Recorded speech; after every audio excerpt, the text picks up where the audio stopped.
Hello, everyone. We're from Mu Alpha Theta um, North Lake chapter from here at Texas. My name is Matthew. I am the vice president of Mu Alpha Theta, and today I'm here with one of my friends. This is Om Mahato. I'm from Dallas College, Texas, and I'm the treasurer of the society Mu Alpha Theta. It's so glad that we are presenting this project, Calculus 2.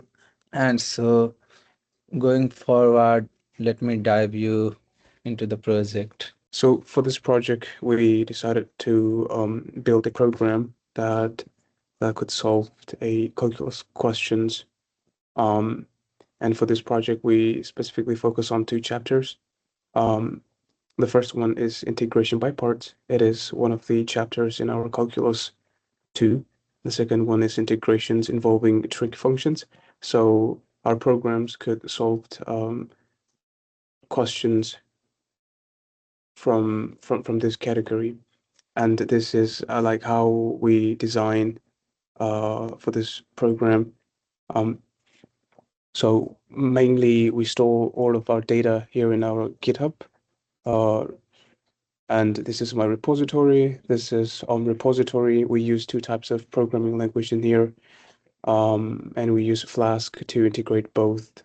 And yeah. Going forward through the code, this is our actual code that we are working on.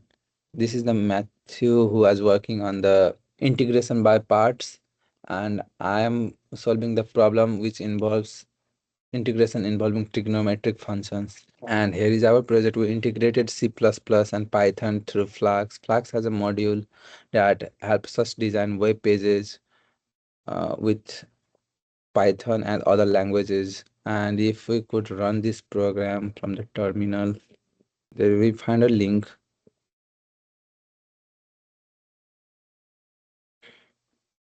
So this is our project. So we could, let's say a student is using this program to solve integration by parts questions, then he would decided that he would put, let's say 3x squared over here.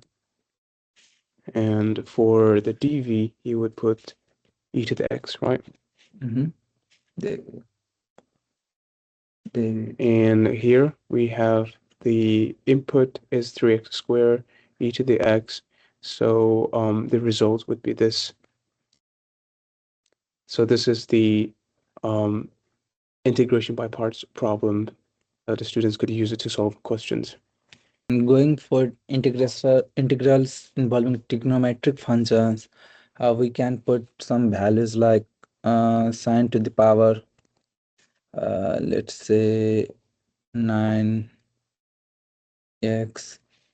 to the and cos to the power, let's say 12x. And if we run the program, it's gonna give us the result with a constant c, which has like positive, negative, positive, negative, negative, positive values. That is like cos and sine functions values. So this program is also available on GitHub as well. If you guys are interested in checking out and trying to solve, it's also available on GitHub. We've explained it everything in here. The data structure and our landing page and all that. We also put a little bit of the demonstrations in here.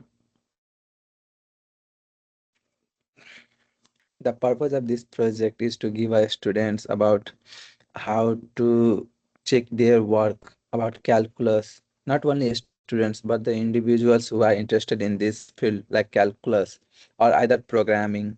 So our major is computer science, both of us.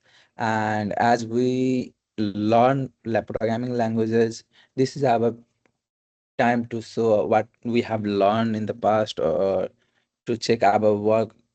And we integrated actually our programming knowledge and our math knowledge together in one place. So I believe you guys enjoy our presentations for this video, and thank you for watching this video.